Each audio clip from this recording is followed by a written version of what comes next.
It's now become an all too familiar pattern. An anti-government demonstration that begins peacefully, ends in fighting with security forces and even deaths.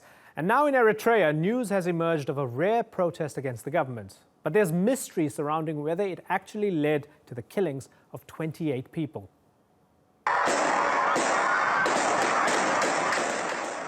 Members of an Islamic school marched against the Ministry of Education. They were upset at the government's demand that their school secularize. When a school board member refused, he was arrested.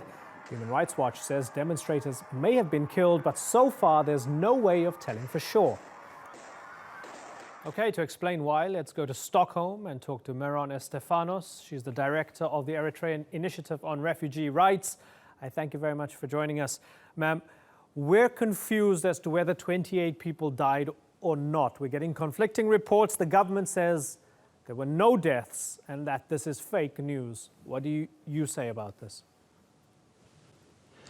I cannot be sure when it comes to the 28 people dying. I think it comes from the Associated Press report, so I cannot really comment on it. As far as I know, I don't know if there have been anyone who has died or not, but I know that there has been a protest. Okay, so let's just talk about the alleged deaths for a moment, and then we'll expand upon it and talk about protests, because that in itself is newsworthy. Human Rights Watch saying that this figure of 28 dead comes from the Red Sea Afar Democratic Organization, or ARSADO, and they aren't very objective because they are Ethiopian government funded and they support armed opposition against Eritrea, so they're not a credible source of information.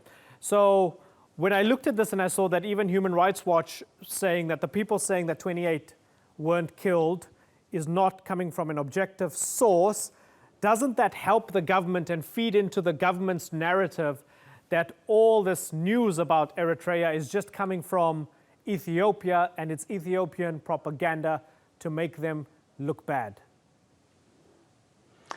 Not really. I'm not even going to comment on the Red Sea Afar. I mean, like, they will have to answer for whatever they get the figure from. But me working as a journalist, I work for Radio Arena. We did report, we broke the story.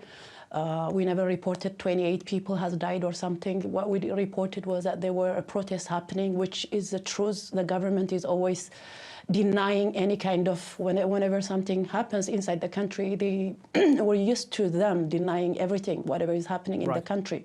So this time, the reason that they even admitted is if it wasn't for the US embassy in Eritrea, if they didn't post the travel warning, they would have denied it. So it's always like that. Okay, so let's talk about the protests. We'll put the alleged deaths aside. So as far as I understand, there were two different protests. One over the Islamic school, Al-Dia, and then another one that sort of grew out of that, which was much larger and later on, and the police put these down.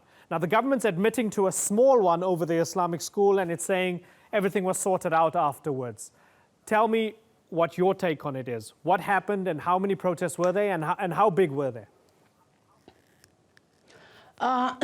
What happened is everything escalated after the arrest of Haj Musa, who was 90-year-old. He's honorary director of Al-Dia Islamia School in Asmara, in an area called Akrea. So what has happened is when the government ordered that they have a ban on headscarves. So that was what the whole arrest was about. So Haj Musa was saying, no, this is our religion. We have to stand for our religion. This is an Islamic school that had been operating for almost 50 years. So it was all about veil, you know, that how women, everybody have to be uniform, have to wear a uniform, which nobody is arguing about. But removing the headscarf to a Muslim woman, I think you are infringing in I mean, this is just like abusing their basic right, their religious right. So this is what has happened. And when Haj Musa refused, the video of him speaking that he will stand for his religion, the government tried to twist it by saying it's something un-Islamic or these are jihadists, you know, all kind of misinformation has been going on from the government side. When a 90-year-old Hajj got arrested, so that's when everybody felt now this is getting too much. So it was students that just decided to protest. It was not something planned ahead or anything. It was just an anger that people has been feeling. So when you touch something that's very, what can I say? So they felt it was just, now you're using our religion against us. So that's the kind of feeling that most of these young people had. And it wasn't really a protest. The first one was in Accra, just students. When you see in the picture, I've seen so many videos, so I don't know the exact figure. But then the others that were protesting outside the government office was asking for the release of Haj Musa, which were women, children, and all kind of age. And it wasn't only Muslims that were demanding for his release. There were Christians that joined the protest as well. So one thing led to another, and it escalated. It wasn't the police that stopped it. It was the military. They were asked to shoot at the protesters, but the military refused. Instead, started shooting towards the sky. And that's why we've been seeing the last 4 or 5 days has been a lot of arrests within the military, those that refused to shoot, and a lot of arrests.